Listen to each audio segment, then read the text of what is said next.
All right, learner. Are you ready to dive into something kind of fascinating? You've given us all this material about happiness And not just like the surface level kind of happiness, yeah. but the kind that really helps you thrive no matter what happens in your life. Right. We're talking about anti-fragility, Yeah. which, I mean, sounds a little intense. It does sound intense. When you first hear it, Yeah. right? But think of it like you're leveling up your resilience. I like that. Yeah. Going from zero to superhero. Yeah. I like that analogy a lot. And what I think is so interesting about this is instead of chasing happiness directly, which a lot of these sources say can actually be counterproductive, Yeah. they suggest we cultivate a deeper and more resilient sense of well-being by focusing on specific areas of our lives. So it's less about chasing those butterflies and more about creating like a garden where happiness can actually grow and flourish. Precisely. And that's where I think the SPIRE model that you've included in your materials comes in. Okay. It's presented as this really practical framework, Right. SPIRE. It stands for spiritual, physical, intellectual, relational, and emotional well-being. Okay. I am intrigued already because I think breaking down something as big as happiness into those different elements makes it feel way less daunting. Right. So walk us through it. Yeah. What does each part of SPIRE actually mean? Okay, so let's start with spiritual well-being. Okay. And now this isn't necessarily about organized religion. It's more about your purpose, your why. Yeah. You know, what is it that gets you out of bed in the morning feeling fired up and ready to go? I can see how having that sense of purpose can really boost your resilience when times get tough. Yeah. You know, it's like you've got that bigger picture in mind. Exactly. And then when we move on and we talk about physical well-being. Okay. You know, that might seem obvious at first, but the sources really emphasize that it's not just about hitting the gym. Yeah. It's about stress management and giving ourselves adequate recovery time. Oh, yeah. Which, you know, did you know that tons of employees don't even use all of their vacation time? Wow. Really? That's crazy. Talk about missing out on prime recharging time. I know. So we're tending to our bodies and our minds, which leads us to, I'm guessing, intellectual well-being. Yeah. But does that mean that we all need to become philosophers or something? Not at all. Okay. It's really about cultivating curiosity and engaging with new ideas and never stopping that learning process. Okay. Think of it like a good workout for your brain, you know? Right. Yeah. Reading a thought-provoking book, watching a documentary, or even just having a stimulating conversation. These all fit the bill. It's anything that makes you think, question, and grow. Kind of like listening to a podcast, perhaps. Exactly. I had to get that in there. Of course. All right, so what's next on our journey through SPIRE? So next up is relational well-being. And I think this one really highlights how essential strong, meaningful relationships are to our overall happiness. Yeah. The research backs it up. Spending quality time with loved ones is actually one of the biggest predictors of a happy life. It makes sense. We're social creatures at our core, Yeah. right? So it's hard to imagine feeling happy and fulfilled if you're feeling isolated and disconnected. You hit the nail on the head, and it goes beyond just having people around you. Right. It's the quality of those connections, Yeah. which brings us to our final element, which is emotional well-being. Okay. And this one might seem a little counterintuitive at first. Why is that? Well, it's all about learning to embrace all of our emotions. Okay. Yes, even the difficult ones. Yeah. The ones that we often try to avoid. Right. What these sources really emphasize is that, you know, painful emotions, they're a normal part of life. Of course. But instead of suppressing or ignoring them, we can actually learn to approach them in a healthier way and, in fact, use them to become more resilient.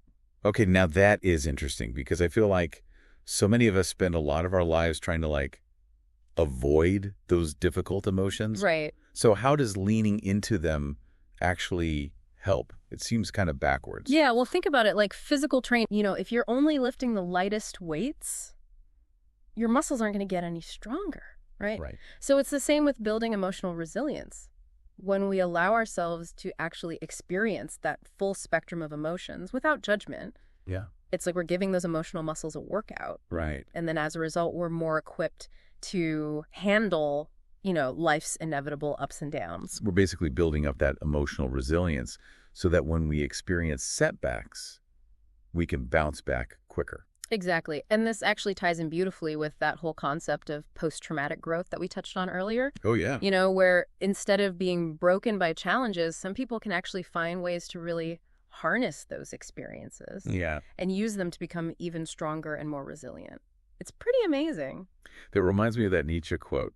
I think it goes, that which does not kill us makes us stronger, or something like that. Right. But it's one thing to quote it, and it's another thing to actually live it right. Right. So was there anything in the materials that offered any insight into how people actually managed to do that? Because sometimes it feels kind of superhuman. Yeah, well, that's where I think the relational element of SPIRE comes back into play. Okay. Because these sources really emphasized over and over again how important it is to have a strong support system to help you navigate those difficult times and really experience that post-traumatic growth. Yeah. It's about knowing that you're not alone, that you have people that you can lean on when things get rough. Right. And that makes all the difference. It's like having a safety net when you're learning to walk a tightrope. Right. You might still stumble and fall, but just knowing that you've got that support there to catch you makes you way more willing to try and get back up again. Exactly. And building those strong relationships doesn't just happen overnight. It takes effort. Right. And intentionality, just like, any other aspect of well-being. It strikes me that we've talked about all these different elements of SPIRE, but they're all so interconnected. Yes. Right. Like you can't just focus on one or two areas in isolation if you really want to build that more holistic sense of well-being and happiness. You're absolutely right. Think of it like a spider web. Okay. Each individual strand is pretty fragile on its own, but woven together. Yeah. They create this structure that's incredibly strong and resilient. Okay. I love that analogy. Yeah. So we've got this really amazing framework for building a happier, more resilient life. Right. But for someone listening right now who's maybe feeling a little overwhelmed, sure, like where do I even begin? What advice did the sources have to offer? That is a great question, and it is something that these sources address directly. Okay. It's important to remember that it's not about making drastic changes overnight. This isn't a race. This isn't a competition. Right. It's really about taking those small, sustainable steps in the right direction consistently over time. Yeah. Even just becoming aware of the SPIRE model and identifying those areas that maybe you might want to focus on. Right. That's a fantastic first step. I love that. It's about progress, not perfection, as they say. Right. So there's no need to overhaul your entire life today. Exactly. Maybe just start by thinking about which color of the rainbow, to use your analogy from earlier, feels a little less vibrant in your life right now. Right. And see if you can sprinkle in a little more of that. Exactly. And it's important to remember that, this is a personal journey. Yeah. This is unique to you. Of course. What really brings you joy and a sense of fulfillment might be totally different from what works for your neighbor. Right. And that's perfectly fine. The key is to find what resonates with you. Yeah. What feels authentic and meaningful to your life. Okay. And go from there. You've touched on something really important here, which is that this isn't about fitting ourselves into some predetermined box of what happiness should look like. Exactly. It's about creating a life that feels authentic and meaningful for us, even with all of its imperfections. Absolutely. And it's about embracing the journey with all of its ups and downs. Those challenges, they're ultimately what shape us and make us stronger, more resilient versions of ourselves in the long run. Yeah. It's about embracing the full spectrum of the human experience. It's funny how when we really focus on building that strong foundation, nurturing our resilience and our connections and our sense of purpose, that's when happiness just kind of sneaks up on us. Right. It's like we're not chasing it anymore. It's just naturally woven into our lives. That's a beautiful way to put it. And it actually reminds me of something that these sources highlighted, which is that, sometimes we get so caught up searching for happiness in all the wrong places that we completely miss those little moments of joy and fulfillment that are right in front of us. It's like that saying, and I might not get it exactly right, but something about happiness is like a butterfly. The more you chase it, the more it will elude you. But if you turn your attention to other things, it will come and sit softly on your shoulder. I think you nailed it. Something like that. Yeah, and if there's one key takeaway I want you to walk away with today, learner, it's this. Creating a happier, more resilient life. Yeah.